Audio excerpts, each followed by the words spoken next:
Hello అండి, welcome back to our channel. ఈరోజు new కలెక్షన్స్తో మీ ముందుకు వచ్చేసానండి.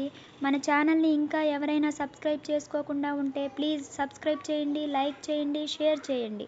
బెల్ ఐకాన్ మీద ఆల్ అని ఎనేబుల్ చేయండి. ఈ కలెక్షన్స్ ఎలా ఉన్నాయి అనేది కూడా కామెంట్ బాక్స్లో కామెంట్ చేయండి. ఈ కలెక్షన్స్ కానీ మీకు నచ్చితే స్క్రీన్ షాట్ తీసి స్క్రీన్పై కనిపిస్తున్న నెంబర్కి సెండ్ చేయండి. అవైలబిలిటీ చెక్ చేసి తెలుసుకున్న తర్వాత స్క్రీన్పై కనిపిస్తున్న నెంబర్కి ఫోన్పే, పేటిఎం అవైలబుల్ అనమాట. ఓన్లీ ఆన్లైన్ పేమెంట్ అండి. ఐటెం అనేది డెలివరీ అయ్యాక 360 డిగ్రీస్ ఓపెనింగ్ వీడియో చేయాలండి. మీకు రాంగ్ ఐటెం వచ్చినా, డిఫెక్టివ్ ఐటెం వచ్చినా ఈ వీడియోలో చెప్పాలి, ఓకేనా? ఈ కలెక్షన్స్ ఎండ్ వరకు చూసి మీకు నచ్చినట్లయితే లైక్ చేయండి. Thanks for watching. బాయ్.